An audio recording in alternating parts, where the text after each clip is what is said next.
राजस्थान में विधानसभा चुनाव को लेकर मतदान हो चुका है। अब इंतजार है 3 दिसंबर का, जब मतपेटियों में कैद उम्मीदवारों की जीत हार का फैसला होगा और ये तय हो जाएगा कि राजस्थान में सरकार किसकी बनने वाली है। लेकिन फाइनल नतीजों से पहले ही चर्चा कुछ उम्मीदवारों की जीत को लेकर हो रही है। आखिर इन कद्दावर दावेदारों में से कौन जीत रहा है? 200 सीटों वाली राजस्थान विधानसभा के लिए इस बार भी चुनाव 199 सीटों पर ही हुआ। इन 199 में से कई सीटें ऐसी हैं जहां प्रदेश के कद्दावर चेहरे ताल ठोक रहे हैं, जहां मुकाबले जैसे हालात नहीं हैं। वहीं कुछ सीटें ऐसी हैं जहां ऊंट किस करवट बैठेगा इसका इंतजार किया जा रहा है।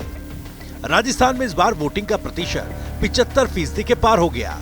ये बम्पर वोटिंग किसके पक्ष में है और किसके खिलाफ है, इस पर राजनीतिक गलियारों से लेकर गांव चौराहों तक चर्चा छिड़ी है। राजस्थान में कई ऐसी सीटें हैं जहां बीजेपी कांग्रेस को अपने ही बागियों से हार का डर है, तो वहीं कुछ प्रत्याशियों के खिलाफ लोगों की नाराजगी भारी पड़ने की संभावना जताई जा रही है। अब सबसे पहले बात करते हैं बाड़मेर की शिव सीट की। इस सीट की खास बात ये कि यहाँ बीजेपी और कांग्रेस दोनों के ही प्रत्याशियों के लिए बागियों की चुनौती है। बीजेपी प्रत्याशी के लिए तो 2 बागी राह मुश्किल किए हुए हैं। बीजेपी ने यहाँ से राम स्वरूप सिंह खारा को मैदान में उतारा है। खारा का नाम आते ही जालम सिंह रावलौर और रविंद्र भाटी बागी होकर मैदान में उतर पड़े। वहीं कांग्रेस के लिए कांग्रेस के जिला अध्यक्ष ही बागी बन गए हैं। इस सीट पर मौजूदा विधायक कांग्रेस के अमीन खान हैं और पार्टी ने 84 साल के अमीन खान को एक बार फिर टिकट दिया है। अमीन खान इस सीट से लगातार 10वीं बार चुनाव लड़ रहे हैं। यही कारण था कि जब उन्हें टिकट मिला तो उनका कड़ा विरोध सामने आया और पार्टी के जिला अध्यक्ष फतेह खान, जो खुद एक दावेदार थे, उन्होंने पद से इस्तीफा तक दे दिया और अब अमीन खान की राह में बागी के रूप में मैदान में हैं। अब बात करते हैं राजस्थान के सबसे चर्चित चेहरे रहे सचिन पायलट की। पायलट एक बार फिर टोंक से दावेदारी कर रहे हैं। बीजेपी ने पायलट के सामने अजीत सिंह मेहता को टिकट दिया। पायलट के लिए टोंक में मुश्किल की वजह क्या है, ये आप टीवी राजस्थान की चुनावी यात्रा के कैमरे में कैद हुई इन बाइटों से ही समझ लीजिए। ऐसी कई अन्य सीटें हैं जहां निर्दलीय या फिर बागी की वजह से मामला बिगड़ता दिख रहा है। चलिए अब आपको सीट के साथ दिखाते हैं उन खास जगहों पर दावेदारों की सूची। सीट अजमेर उत्तर, बीजेपी का चेहरा है वसुदेव देवनानी। कांग्रेस के उम्मीदवार हैं मनवेंद्र सिंह रलावता। दोनों के बीच मानी जा रही है कांटे की टक्कर। अजमेर की ही किशनगढ़ सीट पर कांग्रेस के लिए वर्तमान विधायक सुरेश टांक ने निर्दलीय पर्चा भरकर मुश्किल बढ़ा दी है। यहां बीजेपी ने अपने सांसद भागीरथ चौधरी को मैदान में उतारा है, तो वहीं कांग्रेस ने टिकट दिया है विकास चौधरी को। विकास चौधरी 2018 में बीजेपी के टिकट पर चुनाव लड़े थे। बीजेपी ने इस बार राजस्थान की विधानसभा के चुनाव में अपने 7 सांसदों को टिकट दिया।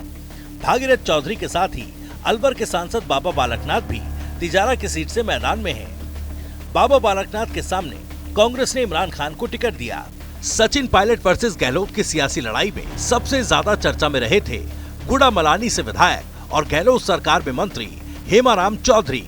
हेमाराम चौधरी ने इस बार चुनाव लड़ने से इनकार कर दिया था, लिहाजा कांग्रेस ने यहाँ से कर्नल सोनाराम को मैदान में उतारा है। कर्नल सोनाराम के सामने बीजेपी की ओर से उम्मीदवार हैं के विश्नोई। गुड़ामलानी के साथ ही सिवाना सीट भी कड़ी टक्कर वाली सीट मानी जा रही है। यहाँ से बीजेपी ने हमीर सिंह भायलट, जबकि कांग्रेस ने मानवेंद्र सिंह को मैदान में उतारा है। मानवेंद्र सिंह 2018 में तत्कालीन मुख्यमंत्री वसुंधरा राजे के खिलाफ मैदान में उतर चुके हैं। कांग्रेस और बीजेपी के लिए सबसे बड़ी चुनौती राजधानी है, जहां की 2 सीटों पर बीजेपी ने अपने 2 सांसदों को मैदान में उतार रखा है। जयपुर की झोटवाड़ा विधानसभा से बीजेपी ने सांसद राज्यवर्धन सिंह राठौर को मैदान में उतारा है। कांग्रेस ने यहां अभिषेक चौधरी को उम्मीदवार बनाया है। इन दोनों के साथ ही निर्दलीय दावा ठोक रहे आशु सिंह सुरपुरा माना जा रहा है बीजेपी और कांग्रेस का खेल बिगाड़ सकते हैं। जयपुर की ही विद्याधर नगर सीट से बीजेपी ने सांसद दिया कुमारी को मैदान में उतारा। दिया कुमारी के सामने है कांग्रेस से सीताराम अग्रवाल। कांग्रेस बीजेपी के हवा महल पर जीत का मामला अगर मुश्किल नहीं है तो आसान भी नहीं है। दोनों ही दलों ने यहां पहली बार चुनाव लड़ने वालों को मौका दिया है। ऐसी ही कई और सीटें हैं जहां कांग्रेस बीजेपी के आगे चुनौती या तो बागी बने हैं या फिर उन्हीं के विधायक। एक नजर उन सीटों पर। बाड़ी में कांग्रेस के मौजूदा विधायक गिरिराज मलिंगा बीजेपी का दामन थाम चुके हैं और अब वो बीजेपी के टिकट पर चुनाव मैदान में हैं। मलिंगा के सामने कांग्रेस से उम्मीदवार हैं प्रशांत परमार। प्रशांत परमार बीजेपी में थे, लेकिन टिकट नहीं मिलने के चलते वो कांग्रेस में चले गए। वहीं बीजेपी के 2018 के उम्मीदवार रहे जसवंत सिंह बीएसपी के टिकट पर मैदान में हैं। ऐसे ही नदबई विधानसभा में बीजेपी के जगत सिंह के सामने कांग्रेस से जोगिंदर अवाना 2018 में बीएसपी के टिकट पर चुनाव जीतकर विधानसभा पहुंचे थे। सबसे बड़ा फेरबदल दिखा धौलपुर में, जहां 2018 के प्रत्याशी इस बार ठीक उलट पार्टी के सहारे मैदान में हैं।